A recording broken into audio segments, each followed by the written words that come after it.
பெரிய கோவிலில் உள்ள அதிசயங்களை காண்போமா? வானளாவிய கோபுரம் 216 அடி உயரம். எல்லா ஊர்களிலும் கர்ப்பகிரகத்திற்கு மேல் சின்ன கோபுரம், விமானம் இருக்கும். வெளியே பெரிய கோபுரங்கள் இருக்கும். தஞ்சையிலோ கர்ப்பகிரகத்திற்கு மேலே 216 அடி கோபுரம். பெரிய சிவலிங்கம். சிவலிங்கம் என்பதன் பொருள் கடவுள் உருவமற்றவர் என்பதாகும். 13 அடி உயரம்.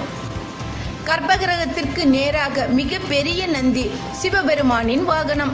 12 அடி உயரம். எடை 12 டன். கோபுரத்தின் உச்சியில் வட்ட வடிவமான சிகரம். அங்குள்ள கல்லின் எடை 81 டன். இறுதியாக 1000 ஆண்டு பழமையான அற்புதமான ஓவியங்கள். பெரிய கோபுரம், பெரிய லிங்கம், பெரிய நந்தி, இவை அனைத்தும் இந்த கோவில் கட்டிய சோழ மாமன்னன் ராஜராஜ சோழன் கிபி 985 முதல் 1014 ஆண்டு